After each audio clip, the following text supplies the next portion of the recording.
Hola, ¿qué tal? Bienvenidos un día más a True Crime, la huella del crimen. Hoy tenemos otra invitada especial. Sabéis que hemos tenido entrevistas con criminólogos y con gente de otro perfil y hoy os he traído a una persona que creo que os va a encantar y que nos va a aportar mucho sobre su trabajo en cuestión. Estoy hablando de Sandra Cerro. Hola Sandra, bienvenida. Hola, ¿qué tal, Cristina? Súper encantada de estar aquí. Háblanos un poco de ti, cuéntanos a qué te dedicas, cuál es tu trabajo para que la gente pueda entender en lo que haces en tu día a día. Pues mira, yo soy grafóloga y perito calígrafo. Dentro de la grafología hay distintas especialidades, bueno, hay muchísimas, pero esas serían las dos ramas principalmente de mi profesión y las dos están, claro, relacionadas con el estudio de la escritura. La grafología lo que hace es analizar la personalidad en los rasgos de la escritura y la pericia caligráfica lo que hace es estudiar la autoría o no de manuscritos a través de la escritura también, ¿no? Son ambas disciplinas del estudio de la escritura. Lo que pasa es que el trabajo del perito y del grafólogo son diferentes, ¿no? Son diferentes en cuanto a la forma de investigar, a la forma de afrontar el trabajo y luego a la hora también de emitir los informes, ¿no? Pues son diferentes los trabajos que se presentan por parte de un grafólogo que por parte de un perito calígrafo. ¿Van siempre unidos o no tiene por qué?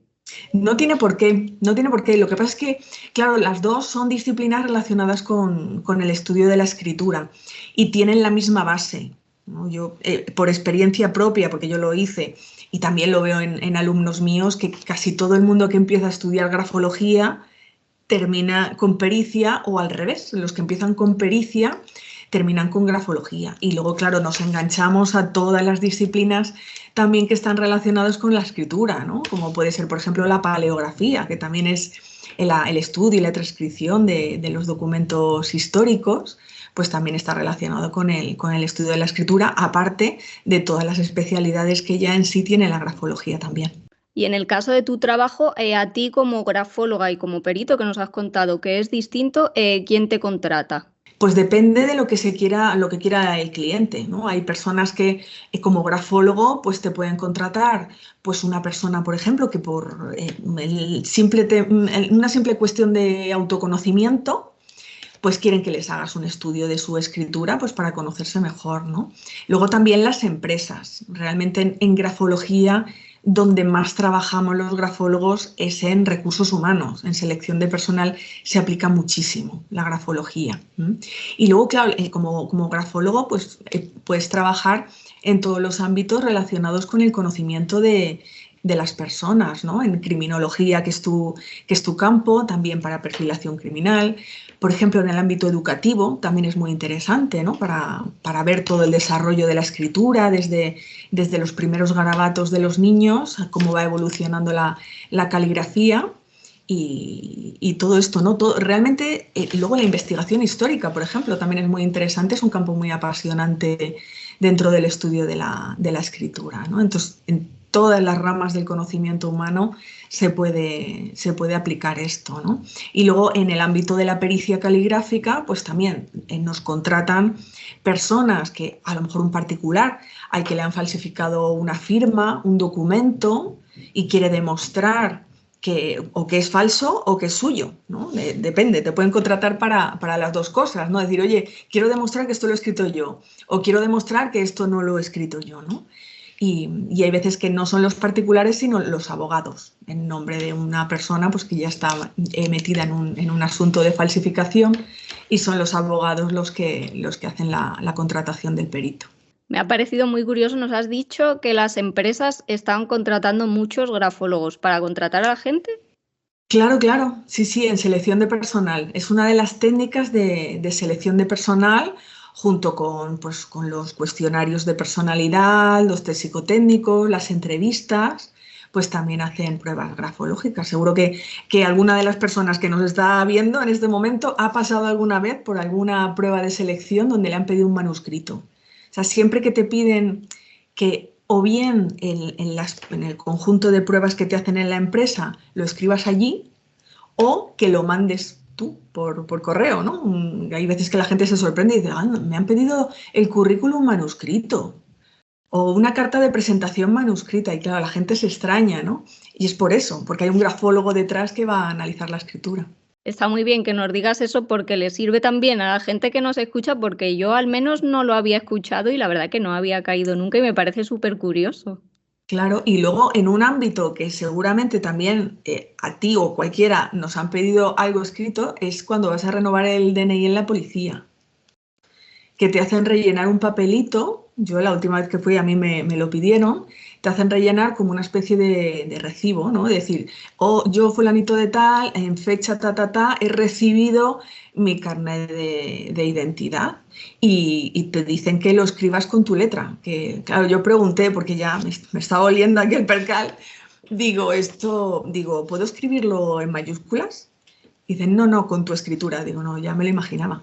¿Y para qué sirve eso? Pues eso lo registran, eso se queda registrado en la policía y en un momento dado que a lo mejor esa persona piense que le han falsificado su firma, se puede recurrir a ese documento como un documento indubitado, porque no caben dudas de su autoría ya que se ha hecho en la comisaría, ¿no? Qué interesante. Igual que te piden la huella del dedo, pues también dejas ahí la huella de tu escritura que es única también, ¿no?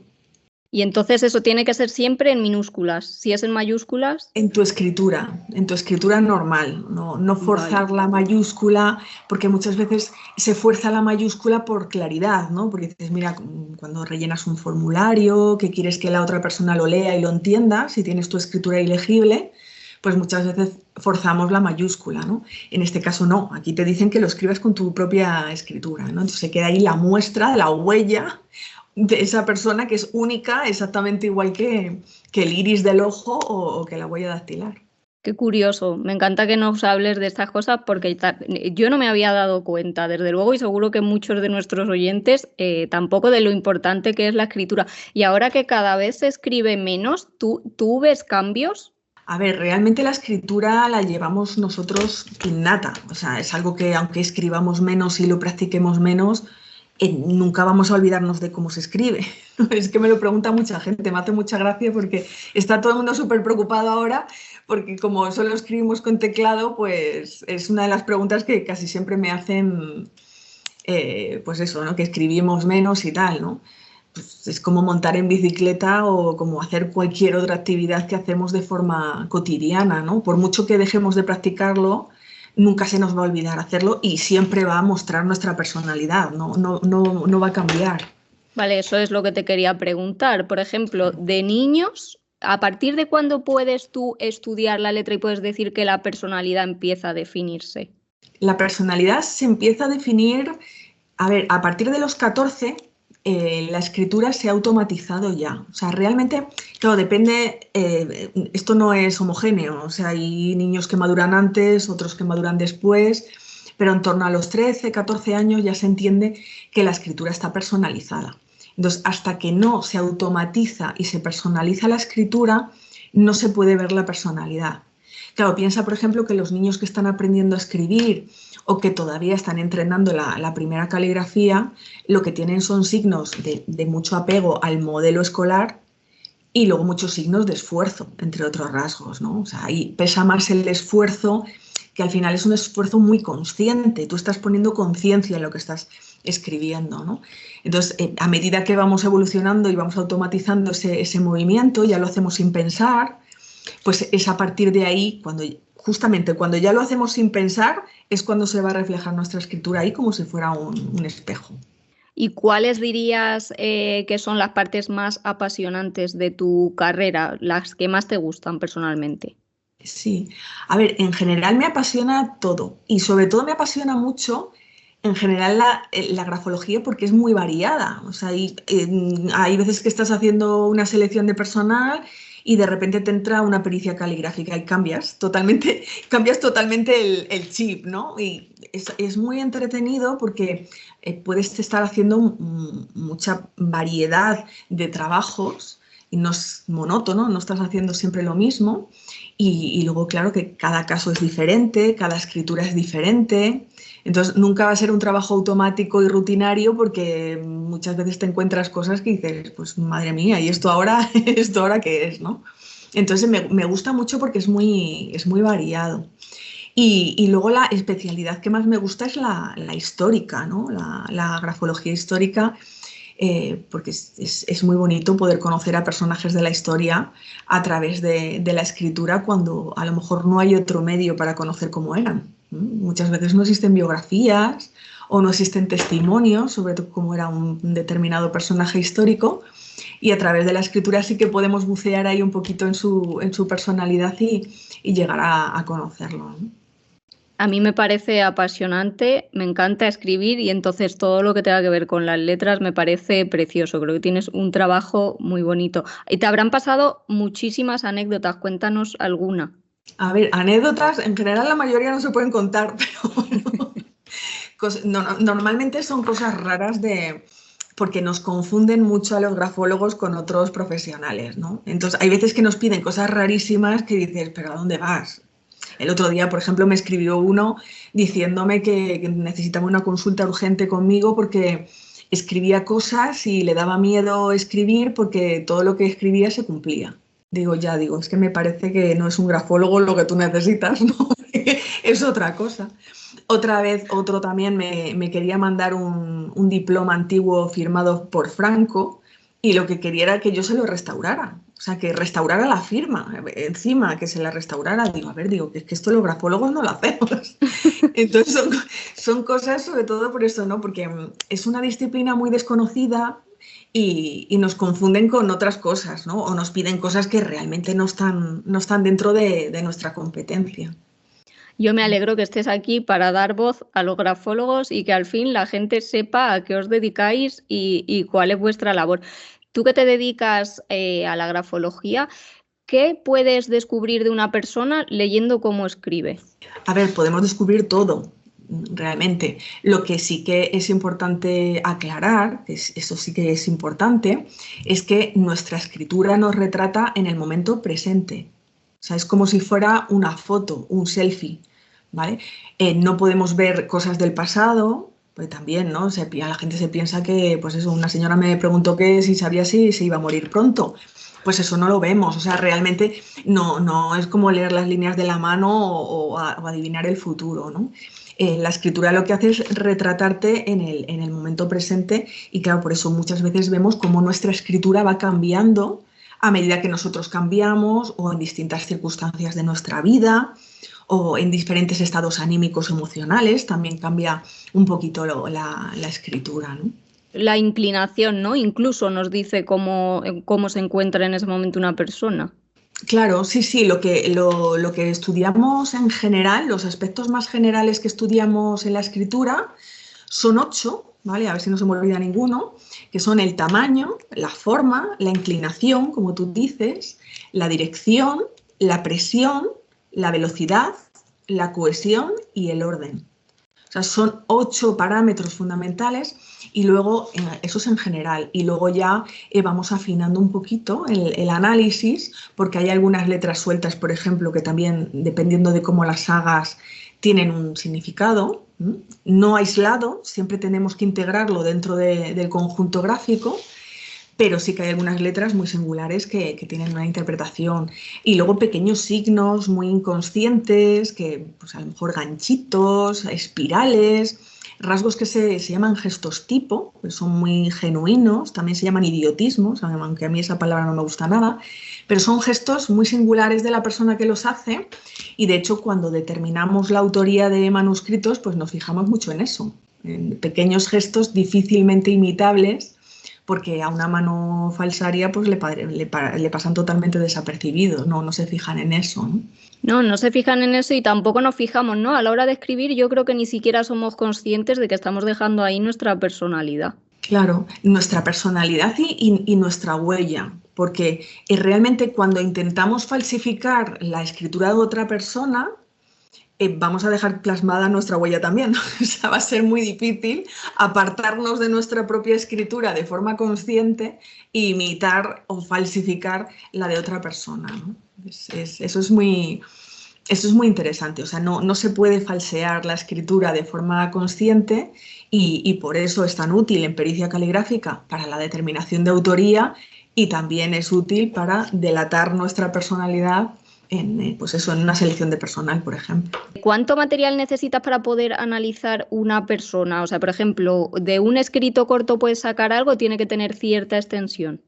A ver, para hacer un estudio veraz, eficaz y profesional, se requiere un folio en blanco y con una extensión de carilla y media, recomendable, ¿eh? Y firmado al final, como si estuvieras escribiendo una carta, realmente, ¿no? Tú te pones, escribes una carilla de folio, le das la vuelta, escribes hasta la mitad y firmas. Sí que es verdad que a la gente ahora le da mucha pereza escribir carilla y media, y cada vez que digo algo, carilla y media, ¡guay! ¿Qué te cuento y qué te digo? Hombre, pues no sé. Tienes vida, ¿no? O sea, puedes escribir un viaje maravilloso que hayas hecho, las vacaciones, el fin de semana. En empresa, por ejemplo, suelen pedir que desarrolles tu biografía laboral. Entonces, siempre tiene que ser un texto espontáneo, con suficiente extensión, con firma y en un folio en blanco sin pauta, que no tenga cuadritos, ni líneas, ni nada. ¿Y tienes que pedirlo tú? O sea, quiero decir, a la hora de analizar, o puede ser un texto que haya escrito otra persona con cualquier otro fin en otro momento. Se suele pedir ex professo para el análisis grafológico, sobre todo para asegurarnos de que cumple con los requisitos que nosotros necesitamos para trabajar. Porque muchas veces nos mandan a lo mejor manuscritos que están muy condicionados por la extensión o porque se han hecho, por ejemplo, o sin firma o se han hecho en un soporte inadecuado. Entonces, claro, ahí en el informe siempre tenemos que poner que está condicionado y que algunos aspectos de los que analicemos pues pueden estar condicionados por eso. ¿Y cómo afecta el estado emocional de una persona en el escrito? ¿Se queda eso reflejado en el papel, en su escritura? Claro, se ve si estás alterado emocionalmente, si estás como nervioso, con ansiedad, agitado. Y luego, por ejemplo, los estados anímicos de alegría y tristeza se ven mucho, sobre todo en la dirección de los renglones. O sea, cuando estamos contentos tendemos a escribir hacia arriba. Cuando estamos tristes o alicaídos o cansados, normalmente el renglón se va hacia abajo. Y esto tiene mucha relación también con el lenguaje no verbal. O sea, la escritura al final es un gesto que hacemos, ¿no? La escritura son pequeños gestos que hacemos gráficamente, ¿no? Entonces, todo ese simbolismo y toda esa gestualidad, incluso la sonoridad de la escritura, también podemos gritar y llorar escribiendo, ¿no? De hecho, uno de los escritos que vamos a ver luego está gritando, luego lo vamos a ver, porque es muy interesante muchas veces pues, ver esa sonoridad que parece que escribimos en silencio y no, podemos estar gritando y manifestando determinadas emociones y que se quedan plasmadas ahí en el papel. ¿Cuáles son los principales retos a los que te enfrentas tú como grafóloga y perito? A ver, retos como tal, realmente no podría decirte, o sea, grandes retos, pues no, porque ya te digo que es apasionante y si te gusta tu trabajo, pues no lo ves como un reto o algo difícil de conseguir, ¿no? Sí que es verdad que uno de los grandes retos que tenemos los grafólogos, aunque a mí no me gusta llamarlo reto porque creo que hay mucha tontería por ahí de fondo, es la manía que nos tienen los psicólogos, porque es que nos tienen mucha manía porque nos dicen pues, que los grafólogos no medimos, que esto es una pseudociencia y en parte tenemos mucha crítica por parte de cierto sector de la psicología simplemente porque no conocen cómo trabajamos, o sea, no es por otra cosa. Se piensan que adivinamos cosas, no conocen nuestro método de trabajo y parece que constantemente tenemos que estar los grafólogos defendiéndonos y poniendo en valor nuestro trabajo cuando a lo mejor en otras profesiones eso no hace falta, ¿no? Parece que tenemos ahí como un estigma de que somos adivinos o que estamos aquí relacionados con lo paranormal o con las ciencias ocultas. Y realmente esto es una técnica, o sea, tiene base científica, tiene mucha experiencia detrás y de hecho la grafología es anterior a la psicología, o sea, surgió antes la grafología que la psicología. Lo que pasa es que se ha quedado ahí un poco como residual, quizás se ha estudiado menos, tampoco tenemos instituciones que nos avalen realmente, porque no hay colegio de grafólogos, ¿no? Entonces siempre nos dicen, no, es que hay que hacer publicaciones científicas. Ya, pues sí, yo tengo 200.000 publicaciones científicas, pero ¿dónde las publicamos si no tenemos un lugar ni una institución como los psicólogos que sí que tienen sus colegios, ¿no? Oficiales? Entonces, pues el gran reto para mí es, a pesar de que por el otro lado es una profesión apasionantísima, o sea que me da mucha pena que la gente no la conozca, sería ese, ¿no? Esa lucha infernal que tenemos constantemente por defender lo que somos. He leído mucho empapándome sobre la grafología, precisamente sobre la psicología y ese concepto de pseudociencia. Y me resulta curioso, ¿no? Porque al final en grafología tenéis mucho de psicología, quiero decir. Al final estáis leyendo la escritura de la gente y profundizando en la psique. ¿No te ha tocado trabajar con psicólogos a la par en algún caso que os haya hecho estrechar lazos y que vean un poco cómo trabajáis? Con psicólogos sí, y sobre todo en selección de personal. En selección de personal hacemos muchísimos trabajos de investigación porque, claro, ten en cuenta que en una selección de personal a los candidatos les pasan muchísimas pruebas psicológicas, les pasan entrevistas, les hacen dinámicas de conducta y les pasan muchísimos cuestionarios que en teoría son medibles, pero vamos, yo siempre digo que la personalidad al 100% no se puede medir, ni la psicología ni la grafología son ciencias exactas. Y la sorpresa para muchas empresas es que no solo coinciden el grafológico con los cuestionarios y las entrevistas, sino que además la prueba grafológica profundiza mucho más, o sea, saca mucho más rasgos de personalidad y sobre todo saca mucho más rasgos de personalidad que a lo mejor en una entrevista cortita, que a lo mejor en 10 minutos esa persona no va a manifestar de su personalidad. O sea, nosotros buceamos más a nivel inconsciente y analizamos rasgos que pueden surgir a largo plazo, que a lo mejor el entrevistador no lo está viendo en ese momento y muchas veces somos nosotros los que ponemos sobre aviso a los entrevistadores. Cuando hacemos el informe grafológico antes, les decimos, mira, pregunta a esta persona por esto, intenta que interactúe de esta forma porque posiblemente le vayas a pillar por ahí, ¿no? Sobre todo cuando nos escriben el currículum manuscrito, muchas veces también podemos ver cuando están mintiendo en la escritura. Entonces, normalmente alentamos al entrevistador que va a hacer luego la entrevista para que pregunte sobre determinadas cosas que nosotros ya sabemos, ¿no? Qué curioso. Para pillar. ¿Cómo podéis detectar, por ejemplo, que hay mentiras? ¿Se escribe a lo mejor como titubeando más? ¿Cómo lo Hay detectáis? titubeo, sí, hay determinados signos que pueden delatar, es lo que llamamos las palabras reflejas, ¿no? Es una de las especialidades es la grafología emocional, que es el trabajo ahí de la escritura es parecido al polígrafo. Realmente tú cuando te pones nervioso o cuando estás escribiendo algo que tú no te crees o que te genera un impacto emocional, lo vas a transmitir en el papel, ¿no? Es como, se equipara mucho al lapsus lingue, ¿no? En lo que se conoce el lapsus lingue, que lo estudió Freud, que te trabas, cuando te pones nervioso te trabas, pues cuando estamos escribiendo igual. Entonces hay palabras reflejas, porque están reflejando, hay una emoción, porque esa palabra concreta que evoca un determinado hecho, una determinada descripción de ti mismo, pues no te identificas con ella, ¿no? Y luego es muy curioso ver, por ejemplo, en las cartas de presentación, cuando les dicen en la empresa, por ejemplo, escribe cómo eres o describe tus puntos fuertes o por qué tenemos que contratarte o algo así, ¿no? Claro, la gente empieza a tirarse flores ahí por escrito. Yo soy una persona que trabajo muy bien en equipo, muy organizado y a lo mejor tú estás viendo un manuscrito que es un caos absoluto. Con faltas de respeto, con personas que no respetan el terreno de los demás. Y dices, obviamente no, o sea, obviamente esta persona está mintiendo porque no me cuadra lo que está escribiendo sobre él mismo con lo que está reflejándome a mí la escritura. Y sobre los casos que nos comentabas antes, por ejemplo, de las falsificaciones, ¿cómo sabes tú si ese escrito pertenece a la misma persona o no? En pericia caligráfica lo que hacemos realmente es un cotejo. Claro, hay personas que nos contratan y nos dicen, no, mira, es que me han falsificado la firma, míramela a ver si es falsa. O sea, realmente eso no se hace así. Lo que necesitamos es comparar esa firma, que le llamamos dubitada, porque caben dudas sobre su autoría, la comparamos con otras firmas indubitadas, ¿no? Como lo que te he comentado antes del manuscrito este que piden en la comisaría. Eso sería un indubitado, porque no caben dudas de la autoría, en ese caso porque se ha hecho ante una autoridad, o por ejemplo también pueden valer pues, firmas de contratos, por ejemplo, o un cuerpo de escritura que se haga en el juzgado hay veces que se solicita en el juzgado que acuda a la persona a que se le tome un cuerpo de escritura, pues ya sea de firmas o de texto, dependiendo de lo que queramos comparar.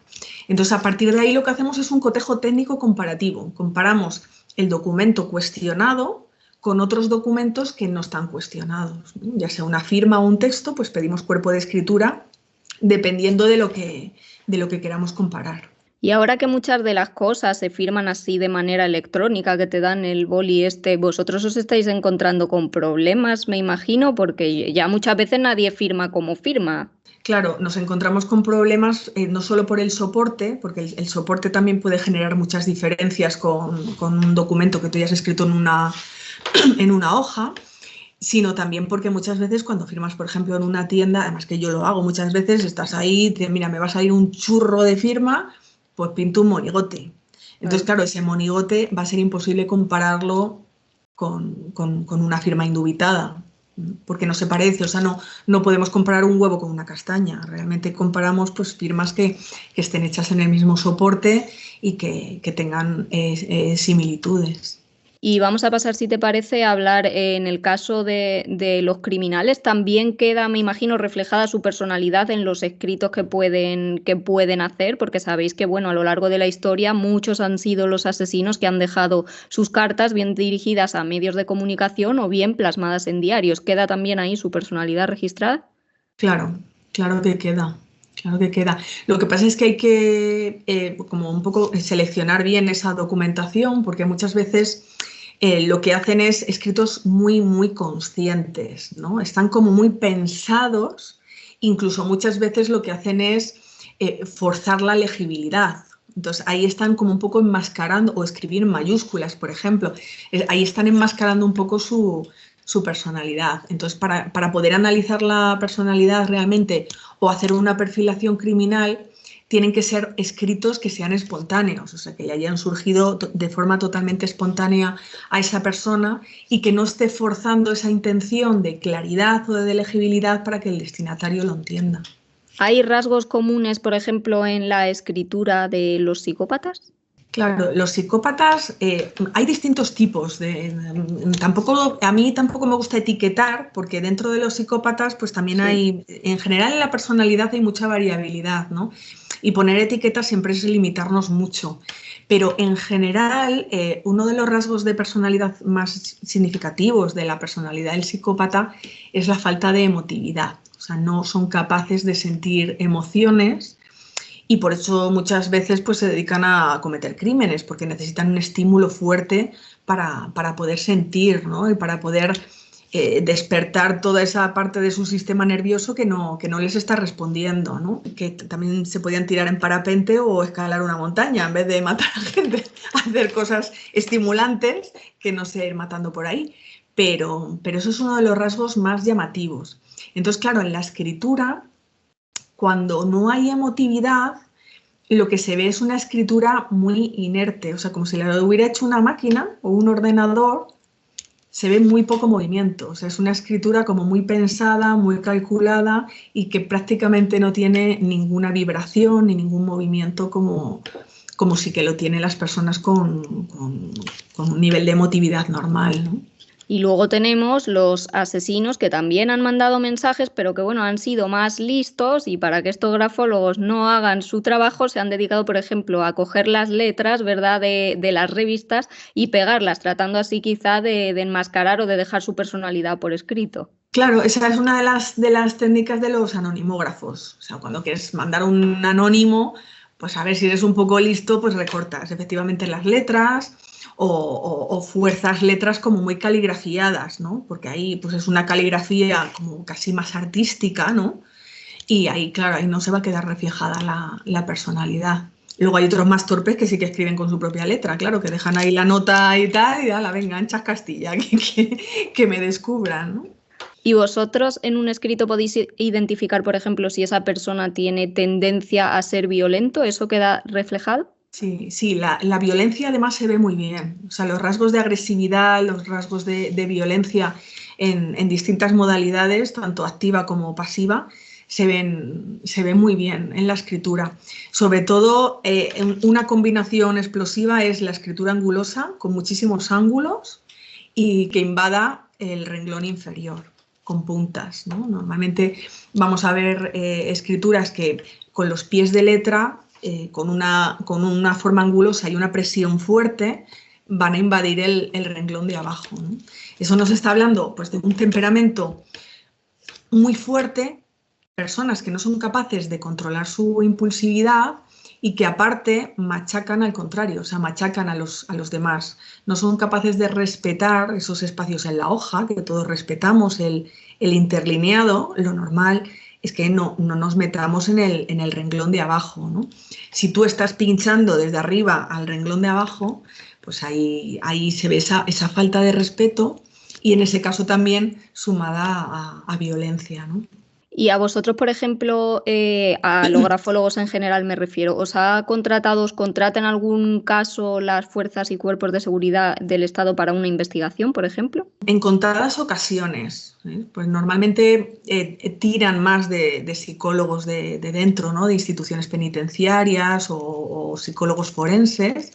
La prueba grafológica la suelen pedir en algunas ocasiones, pero normalmente vienen los informes grafológicos de parte, no que los pida el juez, por ejemplo. Es un particular, por ejemplo, que pues, de parte quiera aportar esa prueba pues, como otras, ¿no? Muy interesante, si os parece. Como hemos estado hablando de asesinos en serie que han dejado sus notas, vamos a ir poniendo ciertas cartas, ciertos escritos de algunas personalidades que han dejado su personalidad bien queriendo o bien no. Yo se las he hecho llegar a Sandra para que ella también nos cuente un poco porque a lo mejor pensamos que se pueden analizar cualquier tipo de escritos y con los que yo le he mandado a Sandra ella nos va a decir si con eso ella puede sacar algo de ahí o no, porque os podéis sorprender sabiendo que no en todos los casos ella puede extraer la personalidad. Por lo que hemos estado hablando, muchas veces ellos lo hacen de forma consciente o intentando engañar. Entonces vamos a ver algunas de las cartas de los escritos y Sandra nos va a dar su punto de vista sobre la personalidad que podrían tener estos asesinos en serie. El primero de ellos que os he cogido es el hijo de Sam, que como sabéis acabó con la vida de varias personas con una pistola. Él declaró en un primer momento haber matado a 6 personas, luego dijo que no, que habían sido otros miembros de otra secta los que habían matado a tantas. En cualquier caso no se pudo comprobar. Este hombre además tenía un trastorno mental. Sandra, ¿qué te dice a ti la letra de este hombre sobre su personalidad? En principio también es importante aclarar que necesitaríamos analizar los originales, ¿vale? Sobre todo para ver el tamaño. Realmente aquí no sé si es un folio enorme lo que es en la imagen o es una cuartilla o es una nota pequeña, ¿no? Porque si fuera un folio tendría una escritura enorme, ¿vale? Da la impresión de que es una escritura grande, pero habría que verlo en el formato original, ¿no? Y esto es una muestra de lo que te comentaba antes de la sonoridad en la escritura, ¿no? Realmente cuando alguien escribe tan grande y en mayúsculas, la impresión que recibe el que lo lee es que le están pegando gritos, ¿no? Que se te quieren poner por encima de ti, ¿no?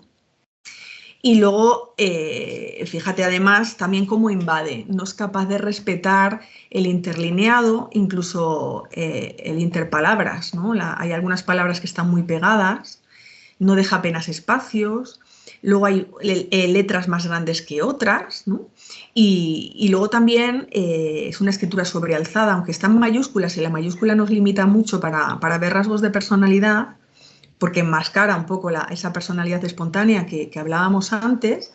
La escritura sobrealzada, que es la que es más alta que ancha, es otro de los signos de querer ponerse por encima, querer destacar, afán de protagonismo, necesidad de que le vean. Es una persona que necesita hacerse notar, ¿no? Y lo que decimos, ¿no? Esa sonoridad nos está diciendo una persona agresiva en cuanto a gritar, o sea, tiene pinta de ser una persona que grita y que tiene como un comportamiento como muy explosivo, como muy arrollador.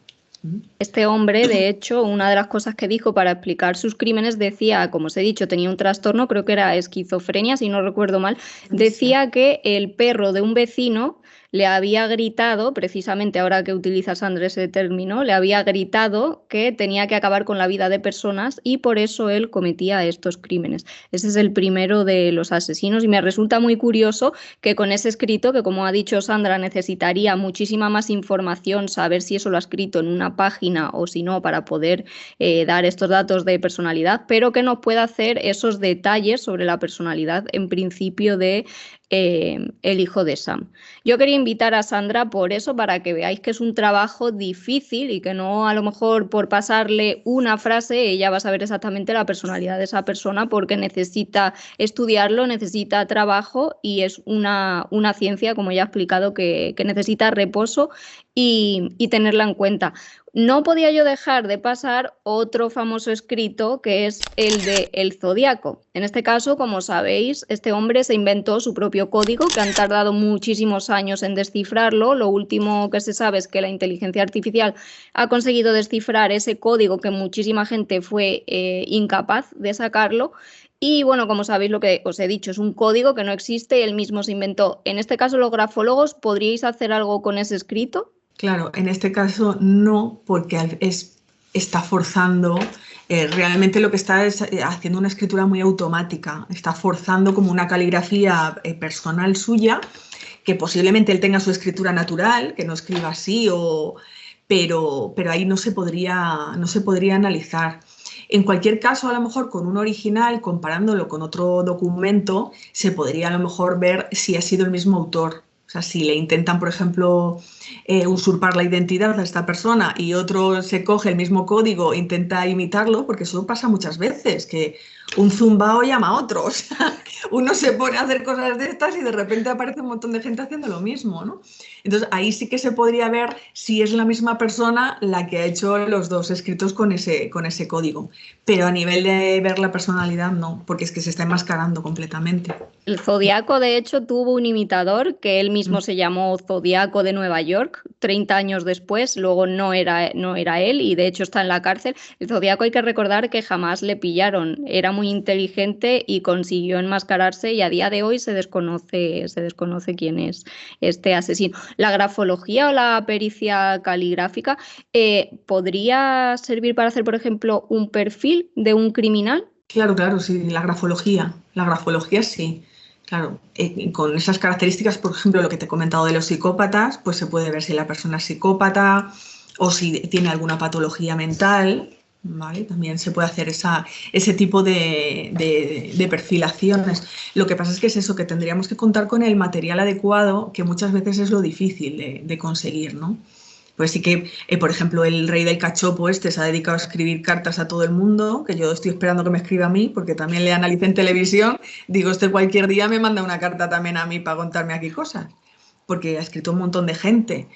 Pero hay otros que no escriben, que es muy difícil sacarles un manuscrito y sobre todo un manuscrito que sea espontáneo, que no esté forzado, ¿no? Entonces, muchas veces la dificultad radica en conseguir el material adecuado para poder trabajarlo. Pues vamos, si te parece, con el rey del cachopo, que te lo mandé también, y ya que tú le has nombrado, este hombre, como ha dicho Sandra, bueno, ha escrito muchísimo, ha escrito muchísimas cartas, y a ver si en este escrito que le he mandado a Sandra, a ver si nos puede dar algunos datos de su personalidad, que ya sabemos más o menos cómo es por los medios de comunicación. Os recuerdo que este hombre asesinó a la que era su pareja. Y bueno, luego apareció el cuerpo, no apareció entero porque lo desmembró, lo metió en una maleta, prendió fuego, él huyó, pero bueno, al final consiguieron dar con su paradero y este hombre está en la cárcel. Al principio no reconocía los hechos y ahora parece que ya ha terminado por reconocerlos. A ver si Sandra nos puede decir más o menos cómo puede ser esta persona. Ha escrito muchísimo, de hecho ha escrito a programas de televisión, a un montón de periodistas. Y escribe folios y folios, o sea, no es una carta corta, escribe muchas hojas, ¿no? Que tiene un pico que, claro, toda verborrea sale por ahí también, ¿no?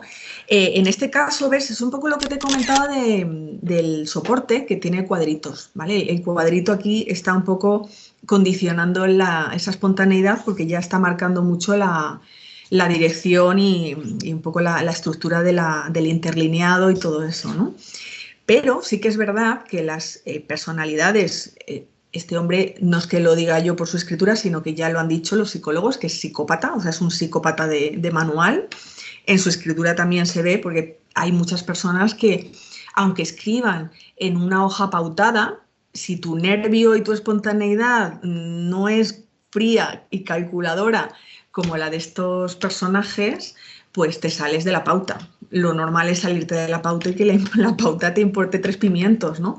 En este caso de estas personalidades tan frías, lo que hacen es hacer una escritura muy automática, muy calculada, muy lenta, muy pensada. Realmente lo está pensando, calculando todo, pero eso no le quita inteligencia porque se ve que no tiene errores, o sea, no corrige en ningún momento ni nada. Les sale tal cual, lo que pasa es que está todo muy pensado, muy calculado, y luego la falta de emotividad, una escritura que no tiene movimiento prácticamente, ¿no?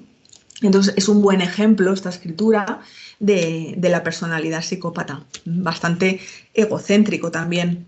Es una escritura que está muy centrada en el yo, en lo que es el cuerpo central de las letras, y eso, sobre todo esa característica de que no se mueve.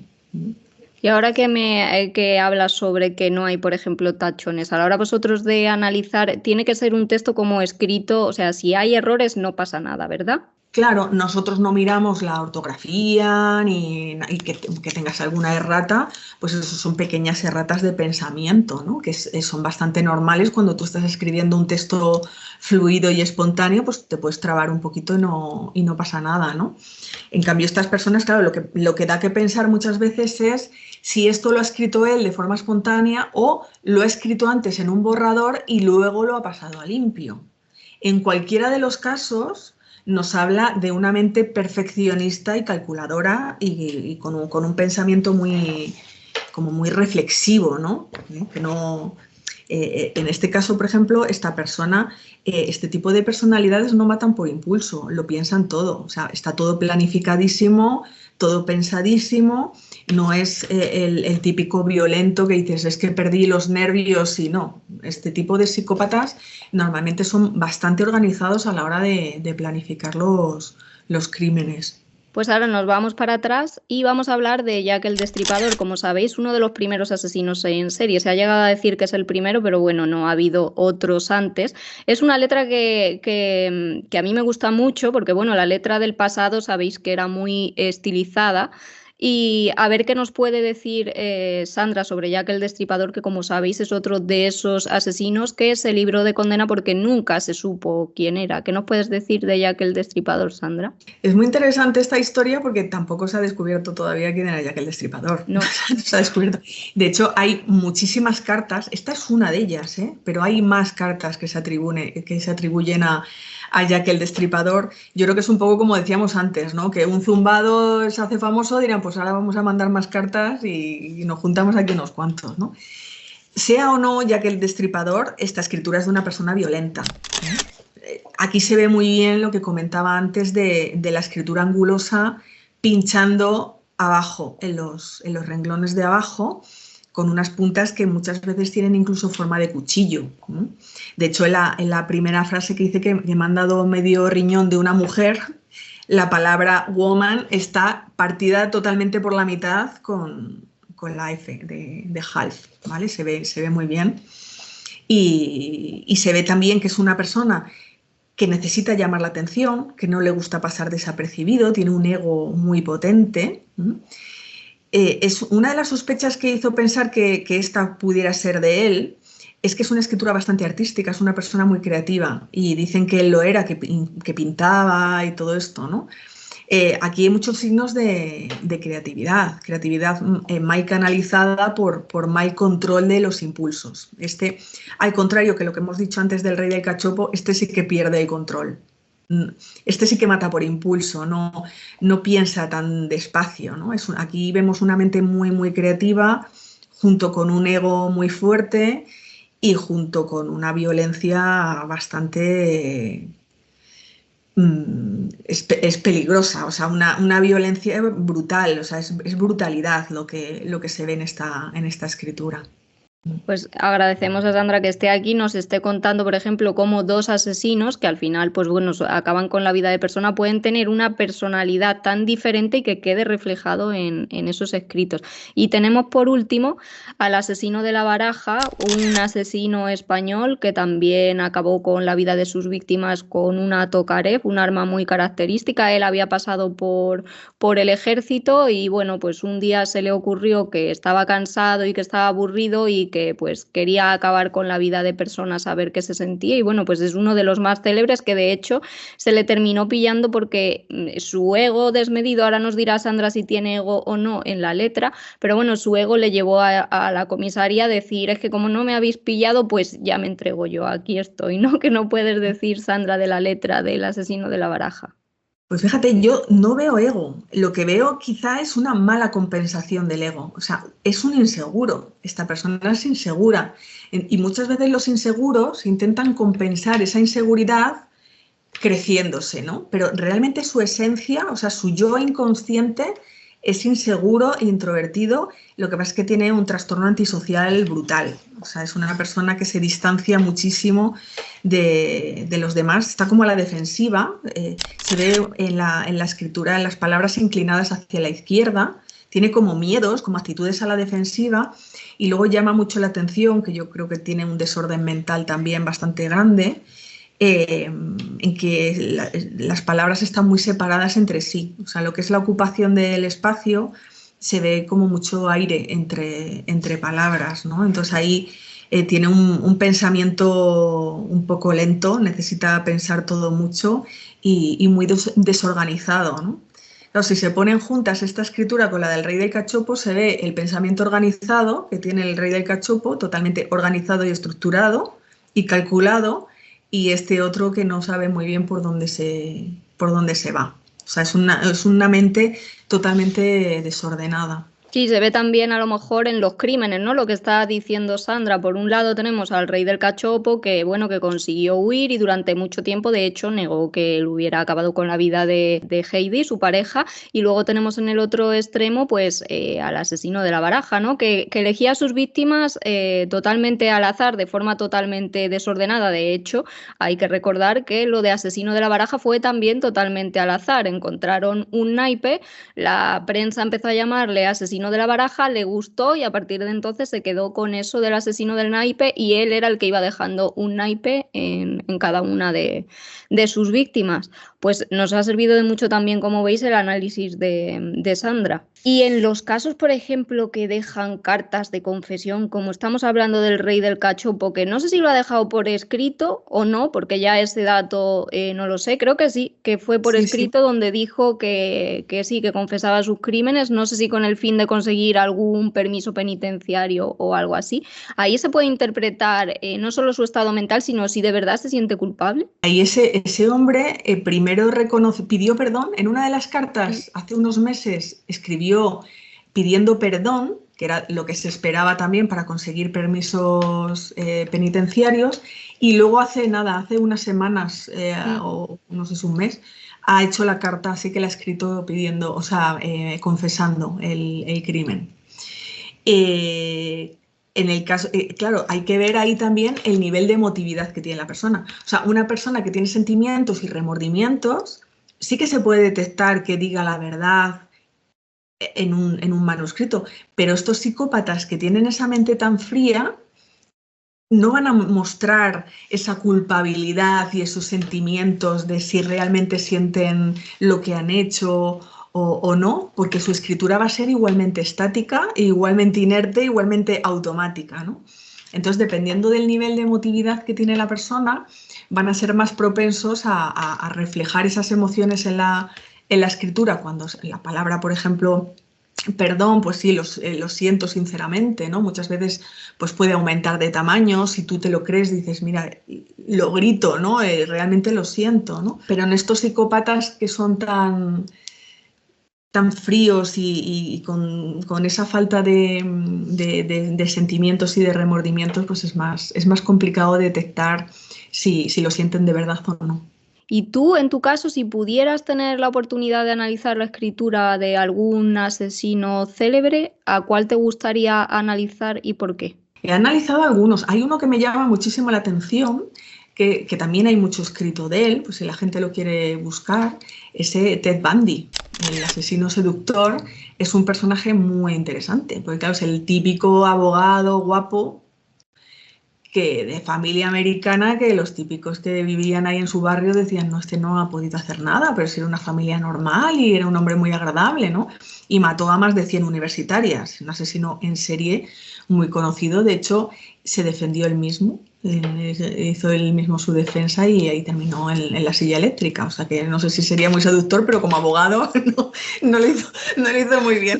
Bueno, seductor era, creo que tenía incluso que le llegaban también muchísimas cartas allí a la prisión de chicas que querían conocerle. Esto también da para un episodio del podcast. En otro día lo trataremos ese tema. Sí, es que son perfiles muy interesantes porque tienen esa personalidad como de doble filo, ¿no? Por una parte ser una persona muy agradable, muy seductor, que te camela y te lleva a su terreno y por otra parte, pues en ese caso no es psicópata, o en cualquier caso sería un psicópata de tipo secundario, que no son capaces de controlar sus impulsos y sobre todo los impulsos sexuales los tienen muy marcados en la escritura. En el caso de Ted Bundy, además, creo que tenía un coeficiente intelectual muy alto. ¿Eso también se puede saber por el tipo de letra? Sí, es muy inteligente y luego aparte muy creativo. O sea, era una persona muy creativa y un gran comunicador. O sea, era, como diríamos ahora, un comunicador persuasivo, ¿no? Pues por eso seducía, ¿no? Era muy persuasivo, muy convincente. También tenía el ego subidito, él mismo se creía sus historias, ¿no? Y pues sí, podría haber sido un buen político, por ejemplo, ¿no? Porque tiene ese perfil de liderazgo, de carisma, de persuasión, de una persona muy, muy abierta, muy extrovertido también, como simpaticote, ¿no? Debía ser como muy simpaticote y sí que es verdad que era muy inteligente. Bueno, pues hasta aquí nuestro repaso a los criminales. Nos ha servido mucho lo que nos ha dicho Sandra. Ahora aprovechad, revisáis este podcast y bueno, pues podéis tirar de hemeroteca y buscar otros asesinos que, como hemos comentado, yo le he pasado unos cuantos porque también sabéis que en internet pues la información está como está, los escritos no se ven bien y yo le he pasado los que me han parecido más interesantes y los que mejor se veían para que ella, dentro de lo que puede, que como os hemos dicho, ella necesita que se cumplan unos requisitos para poder analizar las cosas, nos ha hecho pues bueno, aspectos muy, muy interesantes de estos asesinos en serie. Y la última pregunta que te quería hacer, Sandra, ¿a quién te gustaría ver sentada donde tú estás? ¿A quién te gustaría que entrevistáramos en el podcast? Pues mira, te propongo una persona que creo que puede ser muy interesante, sobre todo un poco también para complementar lo que acabo de decir yo, que es Juan Manuel García, le llaman Pincho, es guardia civil, trabajó en la UCO y es especialista en análisis del comportamiento, en concreto en el análisis de las microexpresiones del rostro, ¿no? El lenguaje no verbal en general, pero sobre todo eso para detectar las mentiras y los comportamientos a través de esos gestos inconscientes que se hacen con la cara, ¿no? Súper interesante eso, me recuerda mucho al FBI. Te he dicho que era la última pregunta, pero se me ha venido una ahora que yo estaba pensando aquí en el FBI. Ahí es verdad que, por ejemplo, en las investigaciones parece que van como muchísimo más adelantados en Estados Unidos. ¿En el caso de la grafología también pasa? Pues la verdad es que lo desconozco, creo que sí que aplican la grafología. Y este chico que te digo se ha formado en el FBI también, ¿eh? O sea que puede ser un aporte muy interesante. Que el FBI trabaje con grafólogos, imagino que sí. Seguro. No trasciende porque muchas veces hay lugares, que de hecho hay uno de aquí que yo no puedo mencionar, la gente que se lo imagine si quiere, pero hay altas instituciones estatales donde hay grafólogos. Y lo que pasa es que no trasciende porque no se puede decir que estamos trabajando ahí, ¿no? Que esa es otra de nuestros retos, ¿no? Decir que estamos ahí, pero no podemos decirlo, ¿no? La policía también, la policía científica también tiene grafólogos y peritos calígrafos también trabajando dentro de la policía científica, así que imagino que en el FBI también lo sabrá. Quiero recordar una parte de Mentes Criminales, de la serie esta, que creo que trabajan con el FBI o algo así, hablan de grafología, de un análisis de grafológico. O sea Sí, seguro que sí, porque sí. además eso, muchos de los asesinos que hemos visto, de hecho, son de Estados Unidos y seguramente aprovecharé para preguntárselo pues a nuestro próximo invitado, porque la verdad que lo que me ha contado Sandra me ha encantado. Me voy a poner en contacto con él para traéroslo también y que podáis disfrutar de su conocimiento. Sandra, ha sido un placer tenerte aquí, que nos hables de la grafología, que ya te he dicho que a mí es una cosa que personalmente me encanta, y que nos hables sobre el trabajo y bueno, sobre las personalidades, en este caso, de estos asesinos, pero sobre todo eso, espero que a ti te haya servido para contar un poco lo que es esta gran desconocida que es la grafología en España. Pues nada, gracias a ti, porque la verdad es que a mí me encanta. O sea, yo hablo, que además siempre me dicen que hablo con mucha pasión de esto porque me encanta, y sí que es necesario que la gente lo conozca, porque se están perdiendo disciplinas apasionantes que están por ahí, y profesiones que no se conocen realmente, ¿no? Entonces te agradezco también el espacio para hablar de grafología, y sobre todo enfocada a la grafología criminal, que es una de las áreas más desconocidas. Pues nada, muchas gracias a ti. Esta es tu casa. Cuando quieras venirte, aquí estamos para hablar contigo. Y a vosotros, muchas gracias por estar una vez más en La Huella del Crimen. Nos vemos pronto. Gracias, Sandra.